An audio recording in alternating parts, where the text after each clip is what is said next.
प्रसार भारती अभिलेखागार की प्रस्तुति सदाबहार सुनहरे दौर का अनमोल खजाना।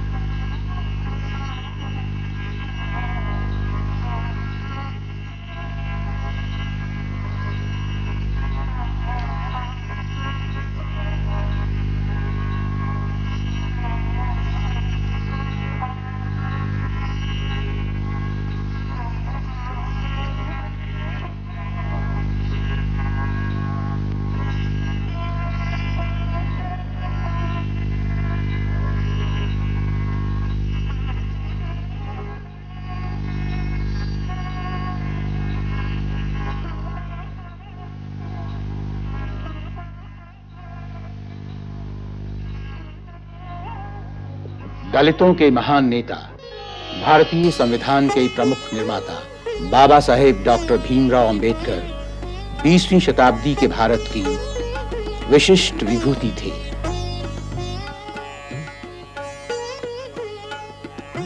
इनका जीवन जाति भेद, वर्ण भेद तथा छुआछूत के विरुद्ध संघर्ष और विद्रोह की एक रोचक, रोमांचक तथा प्रेरक कहानी है।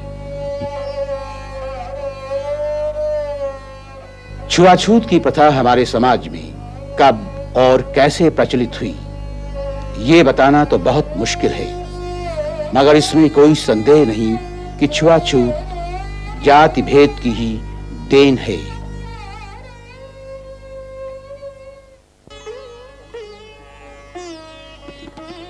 संपूर्ण पिछले वर्ग के आर्थिक एवं सामाजिक विकास में बाबा साहेब का योगदान अत्यधिक महत्वपूर्ण है।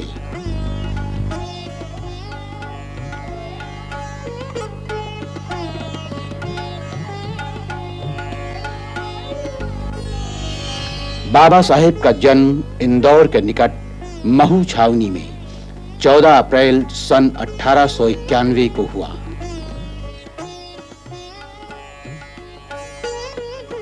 इनके दादा मालोजी राव सेना में हवलदार थे, इसीलिए इनके पिता रामजी राव को विरासत में फौजी जीवन ही मिला। मां का नाम था भीमाबाई, उन्हीं के नाम पर बालक का नाम रखा गया भीमराव।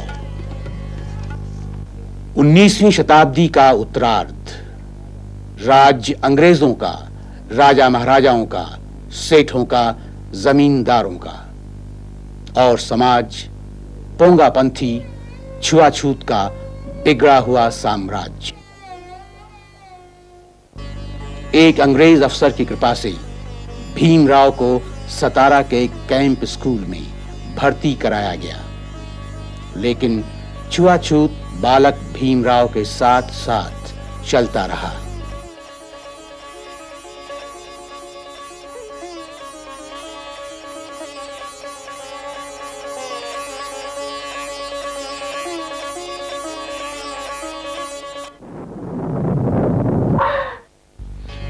संकल्प के धनी भीमराव जीवन से लगातार संघर्ष करते हुए किसी न किसी तरह बंबई के एल्फिंस्टन हाई स्कूल तक पहुंच गए। वहां न जाति भेद था, न छुआछूत, न घृणा, न उपेक्षा।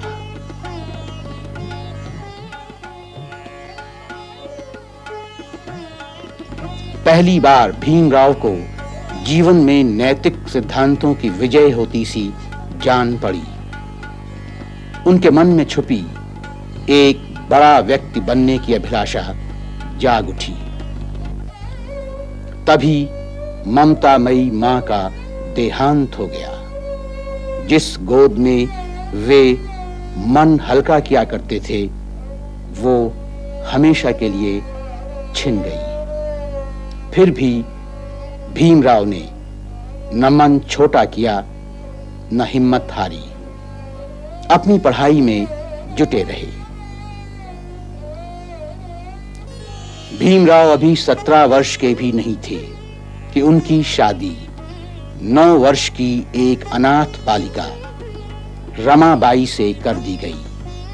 रमाबाई ने अपने पति का लक्ष्य बहुत जल्दी समझ लिया।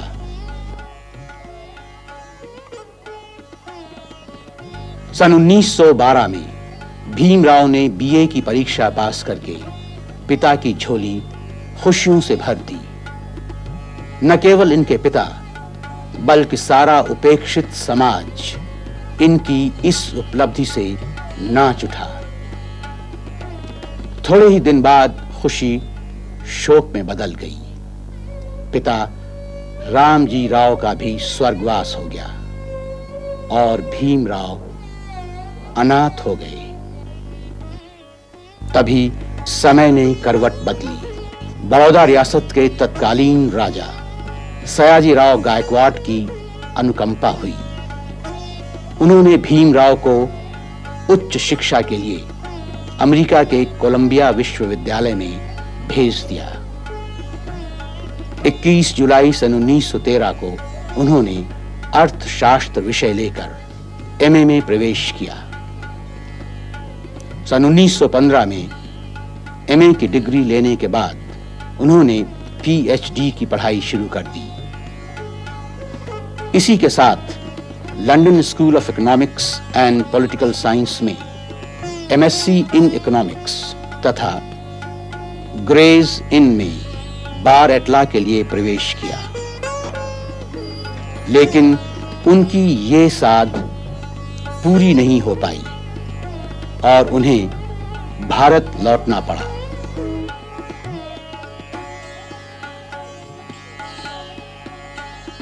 सन 1918 में doctor Ambedkar Lord Sydenham college में अर्थशास्त्र के लेक्चरर नियुक्त हुए। अधूरी पढ़ाई पूरी करने की उनकी इच्छा इतनी प्रबल थी कि वे नौकरी छोड़कर फिर लंदन चले गए और इस बार बैरिस्टर बनकर ही वहां से वापस आए। भारत आने के बाद उन्होंने बंबई हाईकोर्ट में वकालत शुरू की।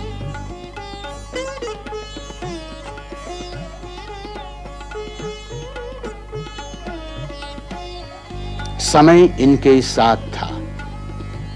कत्ल के मुकदमे में फांसी की सजा पा चुके अपने मुवक्किल के पक्ष में कानूनी तर्क वितर्क प्रस्तुत करके डॉक्टर अंबेडकर ने केस जीत लिया। इस सफलता से उनकी शोहरत चारों ओर फैल गई। वकालत दिन रात चमकने लगी। अब वे हर समय इसी उधेड़बुन में लगे रहते थे कि छुआछूत के कलंक से किस प्रकार इस समाज को मुक्ति दिलाई जाए। समाज के अमानवीय नियमों और कठोर शास्त्रीय विधान के विरुद्ध डॉक्टर अंबेडकर का आंदोलन तेज हो गया। बंबई की काउंसिल में एक सदस्य द्वारा पारित प्रस्ताव को मान्यता देते हुए 11 सितंबर सन 1923 को यह घोषणा की गई कि सभी सार्वजनिक स्थानों में प्रवेश करने तथा उनके उपयोग के लिए प्रत्येक व्यक्ति का समान अधिकार है। 20 मार्च सन 1927 जिला कोलाबा, ग्राम महात। दलितों को पानी की बहुत बड़ी कठिनाई। तालाब केवल एक और वो भी आरक्षित। डॉक्टर अंबेडकर के नेतृत्व में एक शांतिपूर्ण जुलूस निकाला गया और डॉक्टर अंबेडकर ने आगे बढ़कर तालाब से एक चुल्लू पानी पिया। 10 मार्च सन 1937 को न्यायालय ने यह घोषित कर दिया कि तालाब से पानी पीने का अधिकार हर व्यक्ति का समान रूप से है। सर्वदलीय गोल मेज सम्मेलन। स्थान अंग्रेजों का नगर लंदन। भारत के अन्य प्रतिनिधियों में प्रसिद्ध वकील जयकर, रामास्वामी अय्यर, मोहम्मद अली जिन्ना व डॉक्टर मुंजे जैसे प्रमुख व्यक्तियों के साथ डॉक्टर अंबेडकर और श्रीनिवासन भी उपस्थित थे। दलित वर्ग के अधिकारों के लिए डॉक्टर अंबेडकर ने गोल मेज सम्मेलन में जो कर दिखाया, सारे भारत में उसकी धूम मच गई।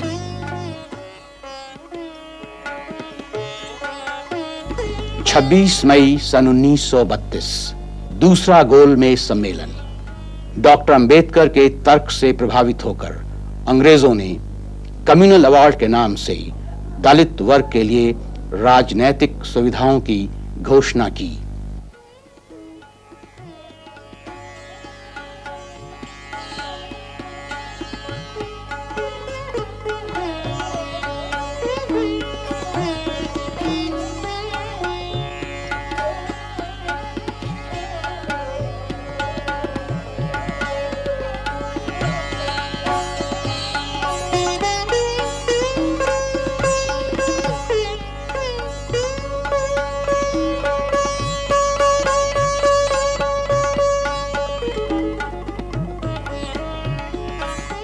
बंबई के गवर्नमेंट लॉ कॉलेज में 1 जून सन 1935 को डॉक्टर अंबेडकर प्रिंसिपल नियुक्त किए गए। उन्होंने सन 1938 में इस पद से भी त्याग पत्र दे दिया।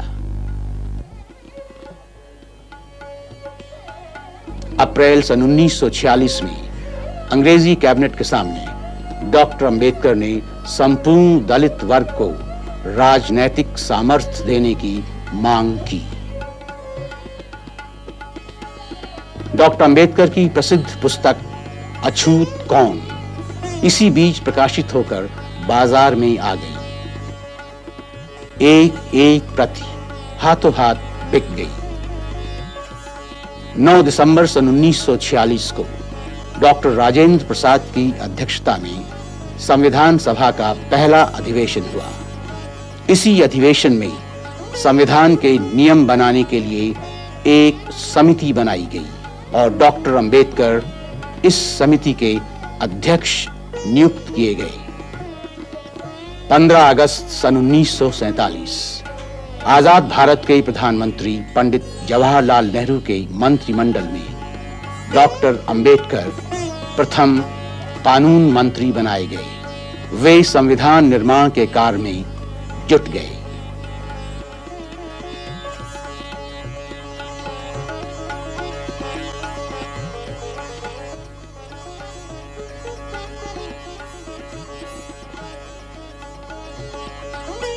फरवरी सन 1948 में डॉक्टर अंबेडकर ने नया संविधान सभा को सौंप दिया। उस समय उसमें 315 धाराएं और 8 तालिकाएं थीं।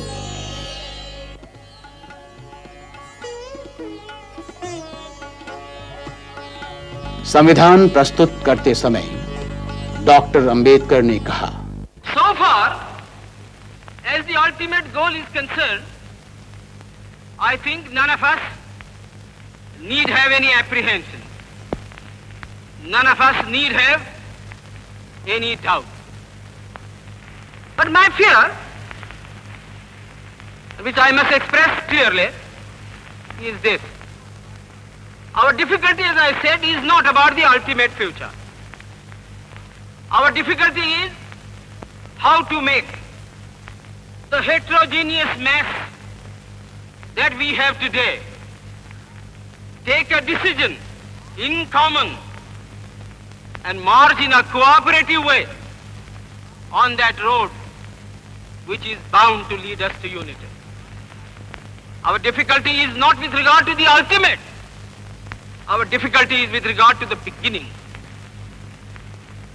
Mr. Chairman, therefore, I like a strong, united center.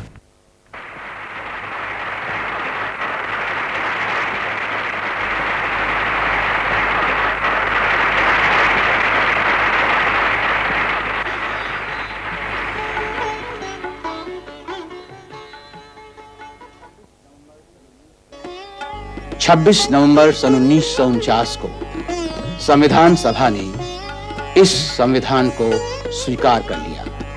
Doctor Ambedkar भारतीय संविधान के प्रतीक बन गए।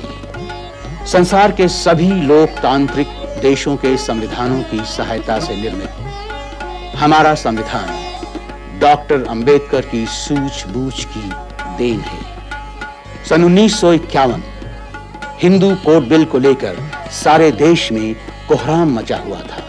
अनेक प्रयासों के बाद भी जब विरोध खत्म नहीं हुआ, तब 27 सितंबर सन 1951 को डॉक्टर अंबेडकर ने मंत्री परिषद से इस्तीफा दे राजनीति से संन्यास ले लिया। मन में बार बार ये प्रश्न उठता था कि जीवन क्या है, मोक्ष कब, किसे और कैसे मिलता है। इन प्रश्नों को भूखी आत्माएं और निर्वसन लोग कैसे सुलझा पाएंगे। इस संदर्भ में डॉक्टर अंबेडकर के समक्ष था एक उपेक्षित एवं उत्पीड़ित समाज। ऐसी अमानवीय परिस्थितियों से घिरे डॉक्टर अंबेडकर खोज रहे थे एक ऐसी धर्म नीति जिसे भूखे पेट और नंगे बदन लोग समझ सके, बना सके। उनको अपने प्रश्नों का उत्तर महात्मा बुद्ध के उपदेशों में मिला। 14 अक्टूबर सन 1956 विजयदशमी के दिन नागपुर के दीक्षा ग्राउंड्स में लाखों लोगों के सामने उन्होंने बौद्ध धर्म ग्रहण कर लिया। अब वे डॉक्टर अंबेडकर से बाबा साहेब अंबेडकर बन गए। उनकी अब एक ही अभिलाषा थी, अपने चिंतन और दर्शन को आने वाली पीढ़ी को सौंप दें। जीवन की गोधूली में उन्होंने रात दिन एक कर दिया और आखिर 5 दिसंबर सन 1956 की मध्य रात्रि में गॉस्पेल ऑफ बुद्धा की भूमिका लिखकर जब सोए तो फिर दोबारा कभी नहीं जागे। ऐसा लगा जैसे वे इसी कार्य को संपन्न करने के लिए दलित वर्ग के मसीहा के रूप में आए थे।